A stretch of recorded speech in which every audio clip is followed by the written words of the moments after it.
नमस्कार दोस्तों, मैं कौशिक और आप सुन रहे हैं क्राइम तो होना ही था, एक ऐसा पॉडकास्ट जहां हम आपको लेकर चलते हैं अपराध की उन गलियों में जहां कानून की रोशनी बहुत देर से पहुंचती है। पिछले एपिसोड में हमने जाना कि कैसे एक मामूली पेंटर और ऑटो रिक्शा चालक गौरी शंकर उर्फ ऑटो शंकर शराब तस्करी से होते हुए जिस्म फरोशी और मानव तस्करी के काले धंधे में उतर गया। उसकी पहुंच राजनीति, पुलिस और अंडरवर्ल्ड तक हो चुकी थी। वो एक ऐसा माफिया बन चुका था जो अपने विरोधियों को मिटा देने में भी पीछे नहीं हटता था। लेकिन हर अंधेरे सफर का अंत होता है और अब ऑटो शंकर के अपराधों की किताब का आखिरी अध्याय लिखने का वक्त करीब आ चुका था। तो आखिर क्या हुआ वो पल जिसने इस खूनी दरिंदे की दुनिया हिला दी? कौन था वो जिसने उसके खिलाफ आवाज उठाई और कैसे खुला वो राज जिसने पूरे तमिलनाडु को सन्न कर दिया?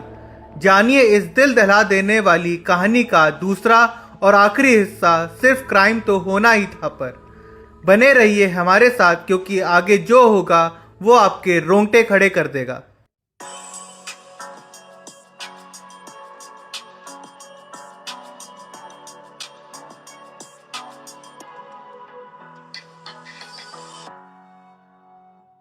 ऑटो शंकर के बढ़ते साम्राज्य की कहानी कोई छुपी हुई नहीं थी। पुलिस जानती थी, नेता जानते थे, लेकिन सबकी चुप्पी ने उसके हौसले को बुलंद कर दिया। उसका धंधा खुलेआम फल फूल रहा था क्योंकि उसके पीछे थे वो लोग जो खुद कानून के रखवाले थे। उसकी तीसरी पत्नी ललिता ने जब उसके साथी और एक दलाल सुदलाई मुत्थू के साथ भागकर अपना खुद का सेक्स रैकेट शुरू किया तो शंकर का गुस्सा सातवें आसमान पर था। यह उसके लिए सिर्फ धोखा नहीं था बल्कि उसकी सत्ता को सीधी चुनौती थी। लेकिन वह सीधा हमला नहीं करना चाहता था, वह अपने ही तरीके से खेल खेलना चाहता था। शंकर ने अपने दोस्त के जरिए ये जताया कि उसने ललिता और सुदलाई मुत्थू को माफ कर दिया है। फिर अक्टूबर 1987 की एक रात उसने ललिता को पेरियर नगर में अपने एक ठिकाने पर बुलाया। वहां पहुंचते ही उसने बेरहमी से उसकी हत्या कर दी और उसे उसी घर के अंदर दफना दिया। अगले ही दिन उसने 150 रुपए किराए पर वह घर एक बूढ़ी विधवा को दे दिया ताकि किसी को शक न हो। अब बारी थी सुदलाई मुत्थू की। शंकर ने उसे ये झूठा विश्वास दिलाया कि ललिता एक वीआईपी के साथ पूरे भारत की यात्रा पर गई है। 2 महीने तक वह इस कहानी को जिंदा रखता रहा और फिर उसने सुदलाई मुत्थू को अपने घर डिनर पर बुलाया। उस रात शंकर ने उसे शराब के नशे में धुत कर दिया और फिर गला घोटकर उसकी हत्या कर दी। लेकिन ये काफ़ी नहीं था। शव को जलाया और उसकी राख समंदर में बहा दी और फिर घर की मरम्मत करवा दी। जब किसी ने जलने के निशान देखे तो उसने सफाई दी कि वहाँ भुना हुआ मांस पकाया जा रहा था। जब सुदलाई मुत्थू के दोस्त रवि को शंकर पर शक हुआ तो उसने उससे सवाल जवाब करने की कोशिश की तो उसकी भी मौत तय हो चुकी थी। शंकर ने रवि की हत्या कर उसे पेरियर नगर के अपने फ्लैट में दफना दिया। लेकिन जब लोगों ने खुदाई के निशान देखे और सवाल उठाने लगे तो उसने कहा, ये कोई लाश नहीं बल्कि मैंने यहाँ अवैध शराब छुपाई है क्योंकि पुलिस की रेड होने वाली है। और तो और शक से बचने के लिए उसने रवि की पत्नी के नाम एक फर्जी चिट्ठी भेज दी जिसमें लिखा था कि रवि मुंबई में है। हर हत्या को इतने शातिर तरीके से अंजाम दिया गया था कि किसी को भी भनक तक नहीं लगी। पर असली हड़कंप 1988 में मचा जब शहर में 9 लड़कियां अचानक गायब हो गईं। उनके परिवार वालों ने जब पुलिस से मदद मांगी तो सभी की नजरें ऑटो शंकर के रैकेट की तरफ मुड़ गई। शंकर के आतंक के बीच उसने एक और खौफनाक हरकत की। इस बार उसकी नज़र शुभ लक्ष्मी नाम की लड़की पर थी। उसने उसे अगवा कराने की कोशिश की लेकिन किस्मत ने इस बार शंकर का साथ नहीं दिया। शुभ लक्ष्मी किसी तरह बच निकली और सीधे पुलिस स्टेशन पहुंचकर शिकायत दर्ज करा दी। पुलिस ने तुरंत कार्रवाई करते हुए ऑटो शंकर को गिरफ्तार कर लिया। लेकिन उसके रसूख का अंदाज इसी बात पर लगाया जा सकता है कि उसे उसी दिन जमानत मिल गई। नेता और पुलिस अधिकारी उसकी ढाल बने हुए थे और ऐसा लग रहा था कि वह हमेशा की तरह बच निकलने में कामयाब होगा। लेकिन फिर आया 1987 का वो दौर जब तमिलनाडु के मुख्यमंत्री एमजी रामचरण की मृत्यु होने के बाद तमिलनाडु में राज्यपाल शासन लागू कर दिया गया। सत्ता का यह बदलाव ऑटो शंकर के काले साम्राज्य के लिए एक बड़ा झटका साबित हुआ।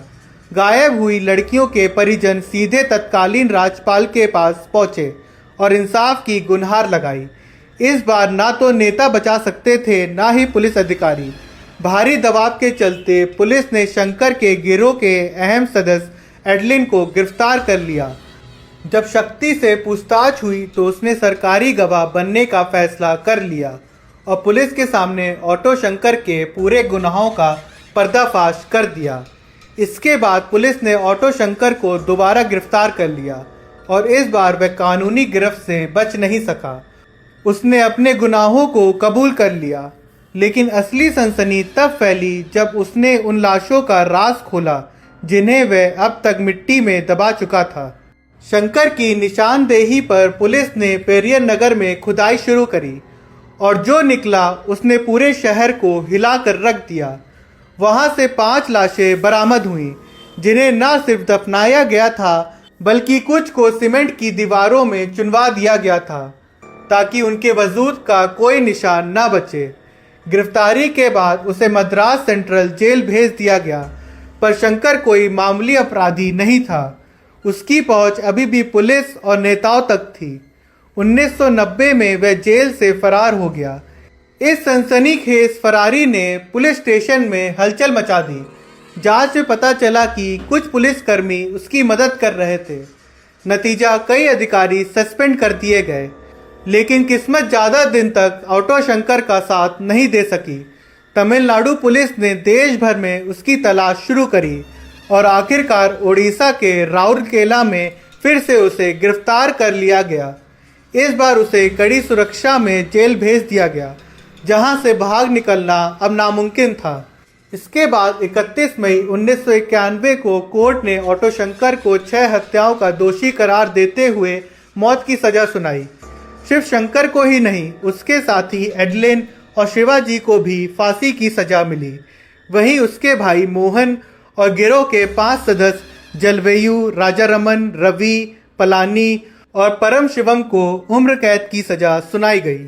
और फिर आया वो दिन 27 अप्रैल 1995 जब ऑटो शंकर की कहानी का आखिरी पन्ना लिखा गया।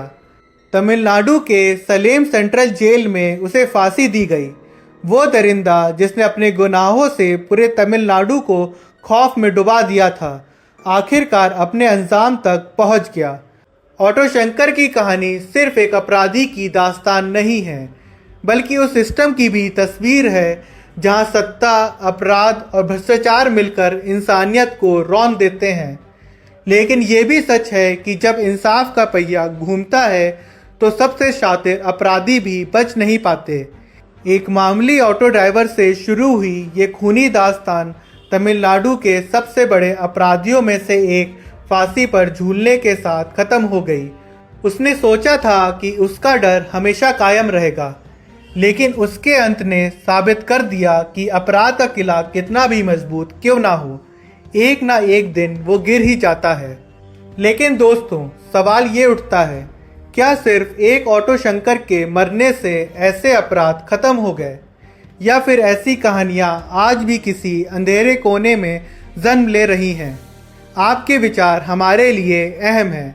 अगर आपको ये एपिसोड पसंद आया हो तो इसे अपने दोस्तों के साथ शेयर करें, हमें फॉलो करें और अपनी राय जरूर दें। सुनते रहिए क्राइम तो होना ही था, क्योंकि जब तक अपराध है तब तक उसे उजागर करने की जरूरत बनी रहेगी।